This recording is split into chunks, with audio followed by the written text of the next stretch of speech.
Assalamualaikum warahmatullahi wabarakatuh. Jumpa lagi dengan Mang Ripan. Yang kali ini Mang Ripan akan membawakan sebuah cerita baru. Dan tak usah lama-lama, langsung saja kita masuk ke ceritanya. Pak Suryadi menatap lesu kedai baksonya yang sederhana. Di ujung jalan desa yang sunyi, langit malam sudah mulai gelap. Dan hanya lampu temaram dari warungnya yang terlihat terang di antara gelapnya malam. Angin malam yang sejuk berembus pelan membelai wajahnya yang penuh lelah. Sejak sore tadi, hanya sedikit pelanggan yang datang.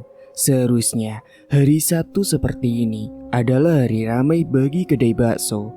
Namun kenyataannya berbeda. Pedagang lain di sekitar sini tampak lebih ramai.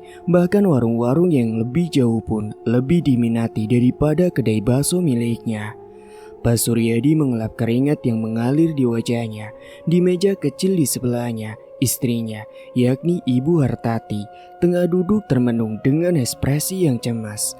Mereka sudah terjebak dalam lingkaran setan kesulitan ekonomi yang tiada akhir. Setiap harinya, meski telah bekerja dengan keras, pendapatan yang mereka peroleh tidak pernah mencukupi kebutuhan.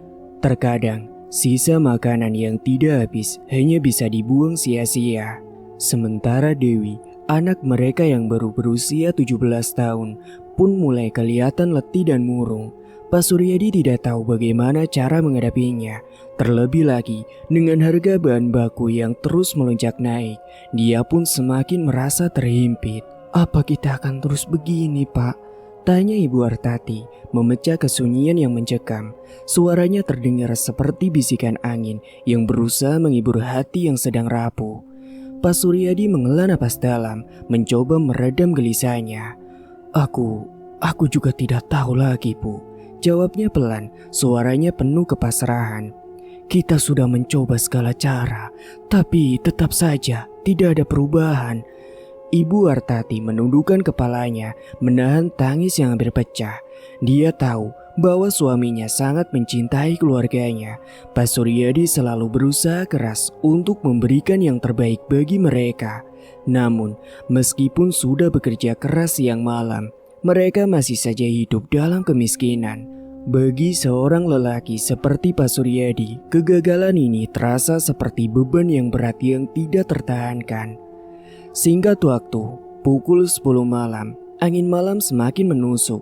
Kedai mereka semakin terasa sepi dan hanya ada 2 pelanggan yang baru saja selesai makan dan membayar.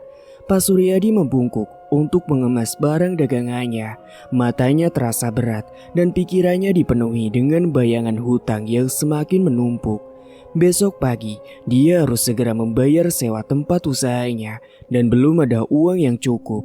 Ditambah lagi, beberapa hari ini, beberapa pelanggan mulai menyuarakan keluhan mereka tentang rasa bakso yang terasa kurang nikmat. Apalagi harus aku lakukan? Batinnya merasa seolah-olah dia terperangkap dalam hidup yang penuh kesulitan. Saat dirinya tengah merapikan meja, suara langkah kaki terdengar mendekat. Pak Suryadi menoleh. Matanya terperanjat melihat sosok seorang pria tua yang berdiri di pintu kedai. Pria itu nampak mengenakan pakaian lusuh, namun wajahnya tampak tidak asing. Sosok ini adalah Mbah Rogo, seorang lelaki yang sudah dikenal di kalangan masyarakat desa sebagai sosok misterius dengan banyak cerita yang beredar. Meski umurnya sudah lanjut, rambutnya yang beruban dan wajahnya yang keriput tidak mengurangi kesan kuat yang terpancar dari matanya yang tajam. "Suryadi, kedai baksomu lagi sepi ya?" Suara Mbah Rogo terdengar begitu berat namun tidak kasar. Dia berdiri tenang di depan pintu kedai seperti sudah menunggu beberapa waktu lama. Pak Suryadi tertegun sejenak lalu mengangguk pelan. "Iya Mbah, sejak beberapa bulan terakhir dagangan saya terus merosot. Mungkin memang sudah saatnya saya tutup, Mbah." Mbah Rogo menggelengkan kepala. "Jangan berpikir begitu, Sur. Usaha seperti ini belum tentu gagal. Hanya saja mungkin Anda perlu bantuan dari sesuatu yang lebih besar daripada sekedar usaha keras, Sur." Suryadi mengerutkan kening. "Bantuan? Bantuan apa maksud Mbah?" Mbah Rogo menarik napas dalam. lalu mengeluarkan sesuatu dari kantongnya. Sebuah kotak kecil yang terbuat dari kayu hitam yang terlihat tua dan angker. Dia membuka kotak itu perlahan, memperlihatkan isinya. Dan di dalamnya ada beberapa potongan tikus mati yang sudah diawetkan, serta beberapa benda yang tidak bisa dikenali oleh Pak Suryadi. Ini mungkin adalah cara yang mungkin bisa kamu coba, kata Mbak Raga dengan tenang. Pesugihan tikus, sebuah jalan yang sudah banyak digunakan oleh mereka yang ingin cepat kaya dalam waktu cepat. Apakah kau berminat? Aku jamin daganganmu akan laris. Apakah kau ingin keluar dari kesulitan ini? Pak Suryadi tercengang. Dia tidak tahu apakah harus percaya atau tidak. Namun, tatapan mata Mbah Rogo yang begitu dalam dan penuh misteri seperti menyiratkan sesuatu yang lebih daripada sekedar omong kosong. Pesugihan tikus? Maksud Mbah, tikus beneran? Ulang Pak Suryadi, suaranya tercekat. Mbah Rogo mengangguk pelan. Pesugihan ini sudah ada sejak zaman dulu. Kamu akan mendapatkan keberuntungan luar biasa. Bakso yang kamu jual akan menjadi terkenal, daganganmu akan laris, dan kamu akan cepat kaya. Namun ada syaratnya, kamu harus menumbalkan salah satu orang di keluargamu setiap setahun sekali, sebagai bagian dari kesepakatan dengan kekuatan yang ada di balik pesugihan ini. Pak Suryadi terkejut mendengar penjelasan tersebut. Setiap tahun menumbalkan seorang dari keluarga, pemikiran itu sangat mengerikan. Namun di sisi lain, ketidakberdayaan dan keputusasaannya membuatnya hampir siap menerima tawaran itu. Tapi Mbah, apakah itu berbahaya? Tanya Pak Suryadi dengan suara gemetar. Mbah Rogo hanya tersenyum, senyum yang tidak menyiratkan kebahagiaan sama sekali. Setiap jalan ada resikonya, Sur. Tapi kalau kamu ingin cepat berhasil, kamu harus berani menanggung resiko itu. Pak Suryadi terdiam, berpikir sejenak. Dia melihat istrinya yang sudah memerah matanya, tampak cemas dan juga ketakutan. Namun keputusasaannya mendorongnya untuk berpikir lebih jauh. Bagaimana jika ini satu-satunya jalan yang bisa mengubah nasib keluarganya? Baik Mbah, saya terima, kata Pak Suryadi akhirnya dengan suara pelan namun penuh tekad. Saya bersedia Mbah. Mbah Rogo tersenyum puas. Bagus Sur, tapi ingat, kamu harus menumbalkan salah satu orang dari keluargamu setiap tahun sebagai bayarannya. Setelah pertemuan singkat itu, Mbah Rogo pun akhirnya pergi, meninggalkan kedai bakso yang kini terasa lebih sunyi dari sebelumnya. Pak Suryadi merasa tertekan, namun di sisi lain, dia juga merasakan secerca harapan yang mulai menyala di dalam hatinya. Dia memandang istri dan anaknya dengan perasaan yang bercampur aduk. Keputusan yang baru saja dia ambil akan menentukan masa depan mereka. Tapi apakah itu akan membawa kebahagiaan atau justru malah menghancurkan mereka semua? Singkat cerita, Pak Suryadi mengusap keringat di dahi, menyaksikan antrean pelanggan yang terus mengular di depan kedai baksonya. Tidak pernah dia bayangkan sebelumnya bahwa hari-hari seperti ini akan datang. Kedai kecil yang dulunya sepi kini selalu ramai. Bakso yang dia jual mendadak menjadi buruan setiap orang. Setiap suap bakso yang dimakan oleh para pelanggan disambut dengan pujian, dan semakin banyak orang yang datang, baik dari desa maupun dari desa-desa tetangga. Laris manis, keuntungan datang mengalir seperti air yang tidak berbendung. Setelah beberapa hari, Pak Suryadi merasa seperti hidup dalam mimpi.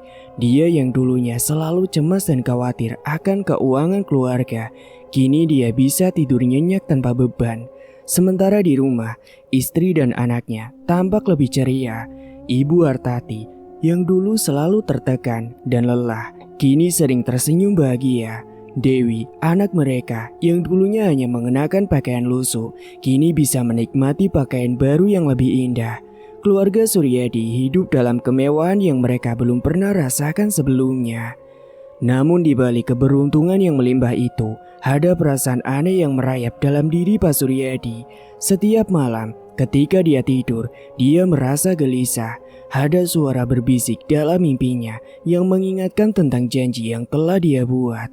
Suara itu bukan suara Mbak Roko, melainkan suara yang lebih dalam dan mengerikan, seperti suara dari alam lain yang penuh dengan kegelapan. Setiap tahun, kau harus memberikan tumbal. Bisikan itu terus mengantuinya berulang-ulang kali. Suryadi menggigit bibirnya setiap kali mendengarkan suara itu. Mencoba mengabaikannya, dia sudah menumbalkan hewan peliharaan mereka. Seekor anjing tua yang selalu setia menjaga rumah mereka, yakni tepatnya setelah tahun pertama keberuntungan datang. Karena dia menganggap hewan-hewan itu sudah seperti keluarganya sendiri. Namun tetap saja, suara itu tidak pernah berhenti mengingatkan. Tahun pertama terasa seperti angin lalu, tetapi pada tahun kedua semakin dekat dengan kenyataan yang tidak dapat dia hindari. Ketika dia duduk di meja makan bersama keluarganya, melihat istrinya dan anaknya yang tertawa, dia merasa ada ketegangan yang terus berkembang di dadanya. Keberuntungan itu yang dia peroleh dengan cara yang tidak wajar terasa semakin membebaninya. Sementara di sisi lain, penjualan bakso semakin berkembang. Tidak hanya pelanggan yang datang langsung ke kedai, tetapi kini ada juga permintaan dari luar desa. Banyak pedagang yang ingin membeli bakso dalam jumlah besar untuk dijual di tempat mereka. Pak Suryadi dengan cepat bisa membeli peralatan baru untuk kedainya. Gerobak bakso yang dulunya usang kini telah diganti dengan yang baru. Bahkan dia membeli rumah yang lebih besar untuk keluarganya dengan uang yang melimpah dari hasil penjualannya. Namun kebahagiaan ini terasa semakin kosong. Pak Suryadi merasa ada sesuatu yang hilang di dalam hatinya. Setiap malam dia terbangun dan kadang-kadang dia mendengar suara bisikan itu semakin keras, semakin jelas. Tumbalkan yang terdekat. Akhirnya dia tidak bisa mengabaikan perasaan itu lebih lama lagi. Tahun kedua telah berlalu dan kini dia harus kembali memenuhi janji yang telah dia buat. Setelah beberapa malam berpikir, Pak Suryadi memutuskan untuk menumbalkan hewan peliharaannya lagi. Seekor kucing yang mereka pelihara sejak masih kecil. Hewan itu telah setia menemani keluarga mereka dalam suka dan duka. Tetapi Suryadi merasa terpaksa untuk mengorbankannya demi melanjutkan keberuntungannya. Di malam yang sepi itu, Pak Suryadi melakukan ritual yang diajarkan oleh Mbak Roko. Dengan hati yang berat, dia menyembelih kucing itu, dan dengan darah yang masih mengalir, dia mengucapkan kata-kata yang diajarkan Baroko. Aku menumbalkanmu demi keberuntungan keluargaku. Namun meskipun hewan itu menjadi tumbal, perasaan takut tetap menghantui Pak Suryadi. Dia merasa ada yang salah, dan suara itu kembali muncul dalam mimpinya. Bisikan itu semakin jelas dan semakin menakutkan. Dia tahu suara itu merujuk pada sesuatu yang lebih besar dari sekedar hewan peliharaan. Itu adalah keluarga. Tahun ketiga pun datang dan perasaan gelisah Pak Suryadi semakin memburuk. Dia memulai ritual yang sama, namun kali ini dengan pikiran yang lebih gelap. Dia merasa terjebak dalam lingkaran tidak terputus. Setiap kali dia mendapatkan keberuntungan lebih, dia merasa semakin terisolasi dari kenyataan. Dia tidak lagi bisa tidur dengan nyenyak, dan setiap kali dia melihat istrinya atau Dewi, ada perasaan cemas yang sedang mengantuinya. Apakah dia akan mampu menahan dampak dari keputusan-keputusan yang telah dia buat? Namun pada tahun keempat, semua itu semakin terasa menakutkan. Suara bisikan yang semakin mendalam dan juga mencekam datang pada Pak Suryadi setiap malam. Suara itu seolah mengingatkan pada apa yang harus dia lakukan, tumbal yang lebih dekat dan juga lebih dalam. Suatu malam ketika keluarga Suryadi sedang berkumpul di ruang tamu, Dewi tiba-tiba jatuh sakit, badannya menggigil, matanya mulai kosong dan dia terbaring lemah. Ibu Wartati menangis dengan panik dan Pak Suryadi hanya bisa menatap dengan cemas. Dewi yang dulunya tampak sehat dan ceria, kini terlihat begitu sangat rapuh. Dalam kepanikan, Pak Suryadi mulai berpikir, apakah ini akibat dari perbuatannya? Dewi tidak kunjung membaik dan semakin lama, Pak Suryadi merasa semakin tertekan. Dia tahu bahwa jika tidak ada yang dilakukan, Dewi akan menjadi tumbal yang paling dekat yang dimaksud suara itu. Saat itulah, Dia merasa terjebak dalam perangkap yang dia buat sendiri. Meskipun dia telah menumbalkan hewan peliharaan, perasaan bahwa dirinya harus menumbalkan anggota keluarganya justru semakin kuat. Malam itu, Pak Suryadi keluar dari rumah mencari seseorang yang bisa membantunya. Dalam kebingungannya, dia teringat akan Baroko, orang yang telah memberinya jalan untuk mendapatkan keberuntungan. Dengan langkah tergesa-gesa, dia mencari rumah Baroko, berharap bisa menemukan solusi untuk mengatasi krisis yang sedang dihadapi keluarganya. Namun ketegangan yang semakin meresap dalam hidup Pak Suryadi hanya akan membawanya pada takdir yang lebih gelap. Apakah yang akan terjadi pada keluarga Suryadi selanjutnya? Adakah jalan keluar dari jerat pesugihan yang telah dia jalani? Singkat cerita, Pak Suryadi berdiri mematung di depan kedai bakso yang kini telah menjadi lambang kesuksesan, meskipun hatinya dipenuhi rasa cemas yang semakin mendalam. Keberuntungannya datang dengan harga yang tidak terbayangkan, dan tahun kelima itu seperti bayangan gelap yang semakin mendekat. Setiap malam, dia terbangun dengan keringat yang dingin, tubuhnya menggigil saat suara-suara mengerikan itu kembali mengganggu tidurnya. Tumbalkan yang lebih dekat. Dia tahu bahwa kali ini tidak ada pilihan lain. Dewi, putrinya yang masih muda dan penuh harapan, adalah yang terakhir. Anak perempuan yang seharusnya menjadi kebahagiaannya kini menjadi bagian dari takdir yang mengerikan. Pak Suryadi menatap wajah Dewi yang sedang tersenyum ceria di ruang makan. Meski hatinya terasa teriris, Dewi dengan impian-impiannya yang belum tergapai harus menjadi tumbal. Itu adalah syarat terakhir untuk menjaga keberuntungan yang sudah mereka nikmati selama ini. Dewi yang selama ini selalu menjadi kebanggaan keluarganya tidak tahu apa yang sedang menanti di balik kegelapan yang menutupi keputusan-keputusan ayahnya. Pak Suryadi menatap putrinya dengan tatapan yang penuh pertentangan. Dia ingin melindungi Dewi, namun dia tahu bahwa takdir yang sudah digariskan oleh pesugihan ini tidak bisa dihindari begitu saja. Dalam hati, dia berdoa agar bisa menemukan cara untuk menghindari takdir ini, meski dia tahu itu hampir mustahil. Malam itu, Pak Suryadi membawa Dewi ke ruang belakang kedai tempat dia biasa melakukan ritual yang diterima dari Mbak Roko. Ritual itu yang semakin lama terasa semakin mencekam, kini seolah menjadi kutukan yang harus dia jalani. Pak Suryadi mengatur segala sesuatunya, meletakkan benda-benda yang diperlukan untuk ritual dan menyatukan niat yang semakin kelam di hatinya. Dewi yang awalnya tidak tahu apa-apa hanya mengikutinya dengan bingung. Namun saat Pak Suryadi hendak melanjutkan ritual, sesuatu yang tidak terduga terjadi. Pintu kedai terbuka dengan suara berderit keras, dan seorang pria tua dengan sorban putih muncul di ambang pintu. Pak Suryadi tersentak dan menoleh, matanya membulat. Pria itu mengenakan pakaian sederhana, wajahnya tua namun penuh wibawa, dan matanya memancarkan ketenangan yang luar biasa. Pak Suryadi, apa yang kau lakukan? Suara pria itu terdengar dalam dan tenang. Pak Suryadi terdiam. Dia mengenali pria itu sebagai Kiai Asmuni, seorang kiai yang jarang muncul di desa mereka. Namun kabar tentangnya selalu membuat orang-orang berbicara dengan penuh rasa hormat. Kiai Asmuni dikenal sebagai seorang ahli pengobatan dan juga spiritual yang sangat dihormati. Meskipun tidak banyak yang tahu tentang latar belakangnya, tapi Pak Suryadi tahu Kiai Asmuni bukanlah orang yang datang tanpa alasan. Dengarkan aku Pak Suryadi, lanjut Kiai Asmuni dengan suara lembut namun penuh kekuatan. Apa yang kau lakukan ini bukanlah takdir, itu adalah kutukan yang bisa kau hapuskan, tetapi hanya jika kau berani menghadapi kebenaran. Pak Suryadi memandang Kiai itu dengan bingung dan juga rasa takut. Dia merasa seolah ada sesuatu yang sangat besar yang akan datang, sesuatu yang lebih mengerikan dari apa yang pernah dia alami. Apa maksudnya Kiai? Tanyanya dengan suara yang serak.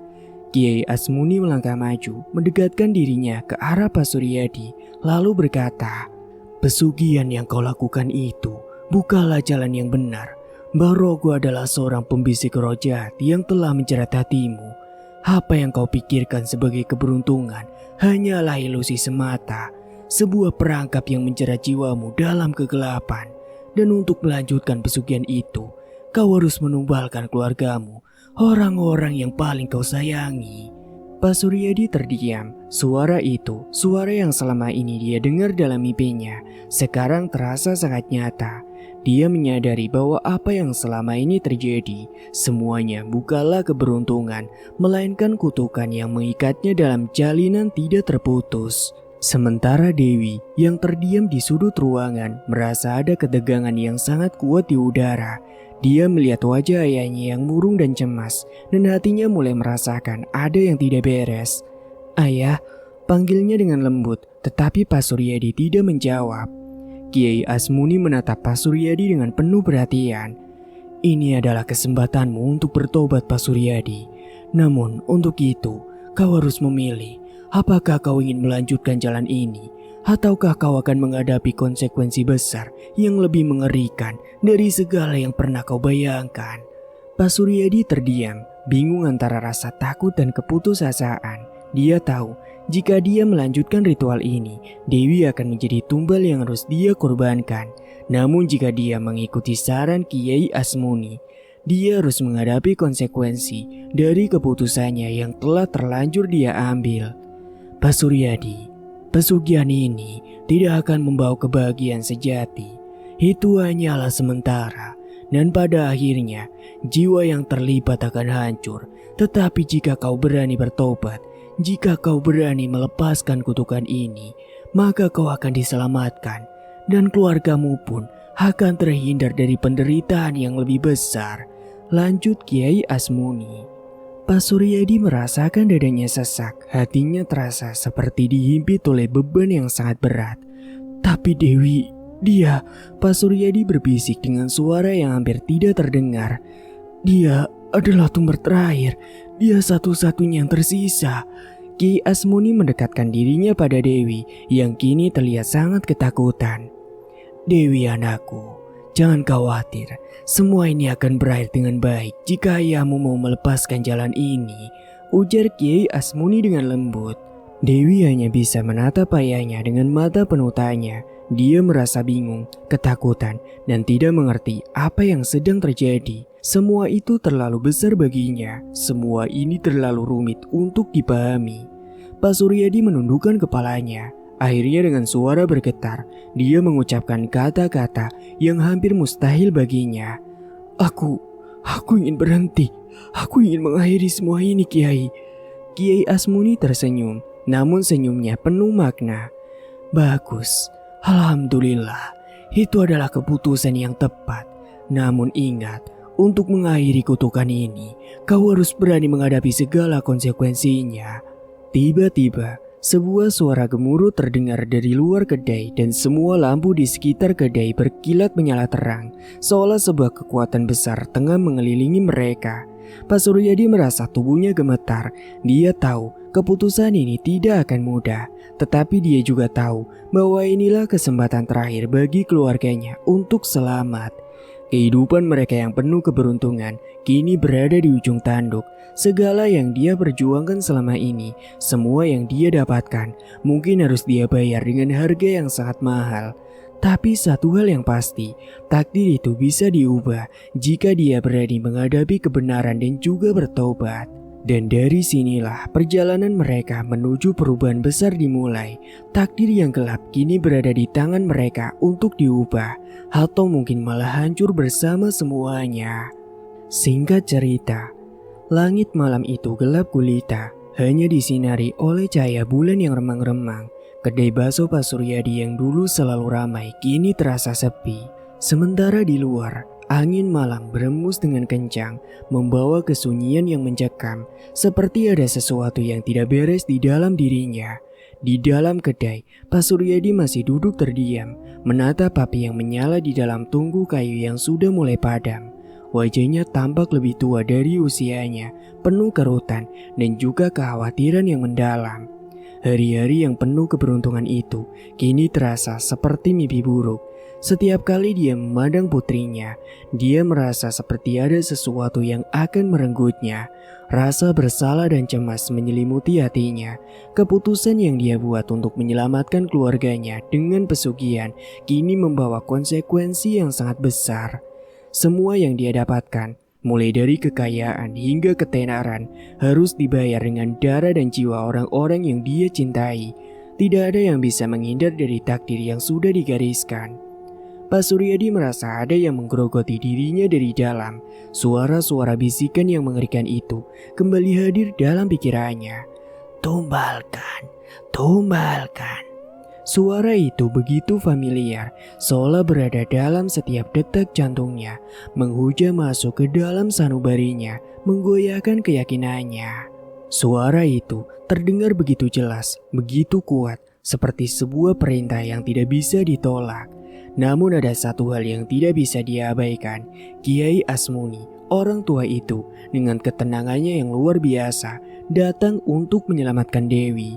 Kiai Asmuni telah menunjukkan jalan keluar, meskipun penuh dengan konsekuensi yang lebih berat dari yang dapat dibayangkan. Pak Suryadi mengingat kembali kata-kata Kiai Asmuni. Pesugihan yang kau jalani itu bukanlah takdir. Itu adalah kutukan yang diwariskan turun-temurun. Dan untuk mengakhiri kutukan itu, ada satu jalan terakhir yang harus ditempuh. Dan itu tidak akan mudah. Sekarang, di malam yang sunyi ini, Pak Suryadi harus memutuskan.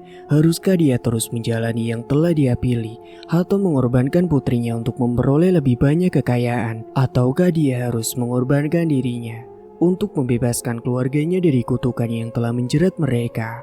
Pak Suryadi mendongak, menatap langit yang gelap. Keheningan terasa menyesakan, seolah dunia ini menanti jawabannya. Di luar kendali, angin berbisik lembut, membawa aroma tanah basah dan daun-daun yang berguguran. Dalam hatinya, Pak Suryadi merasakan kekosongan yang tidak terbayangkan. Segala yang dia bangun selama ini, segala yang dia impikan, kini terasa begitu rapuh. Semua itu mungkin akan hancur begitu saja, seperti bangunan yang tidak berpondasi. Tak lama setelah itu, Kiai Asmuni tiba kembali di kedai bakso. Wajahnya tampak lebih serius dari sebelumnya. Pak Suryadi, waktunya telah tiba, kata Kiai Asmuni dengan suara rendah dan penuh wibawa. Pesugihan ini harus berakhir, dan hanya ada satu cara untuk membebaskan keluargamu. Pak Suryadi menatap Kiai Asmuni dengan tatapan yang penuh keraguan. Lalu, apa yang harus saya lakukan, Kiai? Aku sudah terperangkap begitu dalam. Aku tidak tahu harus berbuat apa lagi. Kiai Asmuni menghela napas, lalu duduk di samping Pak Suryadi. Pesugihan ini berasal dari nenek moyang Baroko. Ilmu hitam yang digunakan untuk mendapatkan kekayaan secara cepat ini telah diwariskan turun-temurun. Dan setiap generasi harus menumbalkan sesuatu yang berharga, mulai dari hewan peliharaan hingga orang-orang yang mereka cintai. Pak Suryadi menunduk, mencerna kata-kata Kiai Asmuni. Jadi, ini bukan hanya kesalahanku, tapi sudah menjadi kutukan yang diwariskan. Suara Pak Suryadi terdengar hampir pecah, seperti ada batu besar yang menekan dadanya. Iya, dan untuk mengakhiri kutukan ini, kau harus memilih mengorbankan dirimu sendiri untuk membebaskan keluargamu, atau melanjutkan kutukan ini untuk selamanya. Pak Suryadi merasa terhimpit antara pilihan yang sangat sulit. Di satu sisi, dia mencintai keluarganya, terutama Dewi, yang selalu menjadi kebanggaannya. Namun di sisi lain, dia tahu bahwa dia telah terperangkap dalam lingkaran setan yang tidak bisa dihentikan begitu saja. Dewi yang sejak tadi hanya duduk diam di sudut ruangan, akhirnya mendekat. Ayah, apa yang sedang terjadi ya? Apa yang Kiai Asmuni katakan? Tanyanya dengan penuh kekhawatiran. Pak Suryadi menatap putrinya dengan mata penuh penyesalan. Nak, ini semua salah ayah. Ayah yang membuat keputusan ini. Semua ini karena keserakan ayah yang ingin mengubah hidup kita menjadi lebih baik. Tapi aku tidak pernah tahu kalau ini akan menjadi kutukan yang begitu besar, Nak. Dewi memegang tangan ayahnya, merasakan gemetar yang menguasai tubuh Pak Suryadi. Ayah, kita bisa keluar dari sini kan? Tanya Dewi dengan mata penuh harapan, meskipun dia merasa sangat takut. Kiai Asmuni menatap keduanya dengan penuh pengertian. Ada satu cara, Dewi, Dan itu hanya bisa dilakukan dengan pengorbanan yang sangat besar. Tetapi jika bapakmu mau, dia bisa membebaskan kalian dari kutukan ini. Pak Suryadi menutup mata, merasakan beban yang sangat berat di pundaknya. Apa yang harus saya lakukan, Kiai? Tanyanya dengan suara serak, seperti suara yang terhalang oleh batu besar yang menekan tenggorokannya. Kiai Asmuni berkata dengan tegas, Pak Suryadi, kalau kau harus merelakan dirimu untuk menanggung semua akibat dari pesugihan ini, jika kau bersedia mengorbankan dirimu, maka kutukan ini akan berakhir. Namun jika kau memilih untuk terus mengikutinya, maka tidak akan ada jalan keluar. Pak Suryadi menatap Dewi untuk terakhir kalinya dan hatinya terasa hancur. Nak, maafkan ayah nak. Ayah harus memilih jalan ini. Aku harus tetap melindungimu. Aku harus melindungi keluarga kita, nak. Dengan tekad yang bulat, Pak Suryadi berdiri dan mendekat ke arah Kiai Asmuni. Aku siap, Kiai. Aku akan mengakhiri kutukan ini, apapun yang akan terjadi. Kiai Asmuni mengangguk, lalu dengan suara yang lembut, dia mulai membaca doa-doa yang penuh makna, mengusir segala kekuatan gelap yang telah mengikat keluarga Pak Suryadi. Suasana di kedai terasa semakin tegang, seolah alam semesta sedang mengamati apa yang sedang terjadi. Ketika doa itu selesai, sebuah cahaya terang tiba-tiba menyinari seluruh kedai dan suara gemuruh terdengar dari dalam bumi. Pak Suryadi merasakan tubuhnya lemas dan dalam sekejap semua kekuatan gelap itu tampak menghilang. Angin yang kencang perlahan mereda dan suara di kedai yang tadi mencekam kini terasa tenang. Pak Suryadi jatuh tersungkur, tetapi hatinya terasa lega. Dia tahu dengan pengorbanannya, keluarganya akhirnya bisa bebas dari kutukan yang telah mengikat mereka selama ini. Dewi berlari menghampiri ayahnya, memeluknya dengan penuh kasih sayang. Ayah, terima kasih ya. Terima kasih sudah melindungi kami.